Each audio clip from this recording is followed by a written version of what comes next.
என் கண்மலையும் என் கோட்டையும் நீரே. உமது நாமத்தின் நிமித்தம் எனக்கு வழிகாட்டி என்னை நடத்தி அருளும்.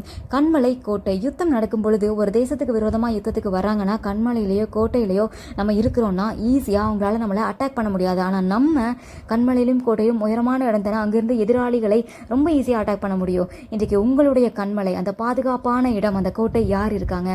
தாவீது ஆண்டவரை தனக்கு கண்மலையாக தனக்கு கோட்டையாக வைத்திருந்தார். தாவீதுடைய பாதுகாப்பு அரணே ஆண்டவர் தான். இன்றைக்கு நீங்கள் சொல்லுங்கள், ஆண்டவரே இந்த உலகத்தில் எனக்கு வருகிற ஆபத்துகள், எனக்கு வருகிற தாக்குதல்களிலிருந்து என்னை காப்பீராக, எனக்கு கண்மலையா எனக்கு கோட்டையா நீங்கள் இருங்கன்னு சொல்லிங்க. ஆண்டவருடைய பாதுகாப்பில் நீங்கள் பத்திரமா இருப்பீங்க. அடுத்து உங்களுக்கு உமது நாமத்தின் நிமித்தம் எனக்கு வழிகாட்டும்னு ஆண்டவரை பார்த்து கேளுங்க.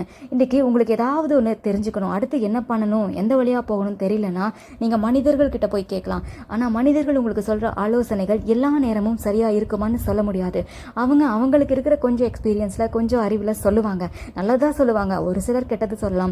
ஆனால் ஆண்டவர் அப்படி இல்லை. அவருக்கு அடுத்து என்ன நடக்கும்ன்றது அவருக்கு மட்டும்தான் தெரியும். நீங்கள் தைரியமாக ஆண்டவரை நம்பலாம். ஆண்டவரே எந்த விஷயத்தில் உங்கள் லைஃப்பில் என்ன டெசிஷன் எடுத்தாலும் சரி, நீங்கள் ஆண்டவர்கிட்ட போய் கேளுங்க, எனக்கு வழிகாட்டும், என்னை நடத்தும்னு கேளுங்க. கர்த்தர் உங்களுக்கு இப்போ இதை செய், இப்போ இதை செய்யாத, இந்த வழியாக போகாதேன்னு சொல்லி உங்களுக்கு ஆலோசனை தந்து உங்களை சரியான வழியில், நேர் வழியில் உங்களை நடத்தி கொண்டு போவார்.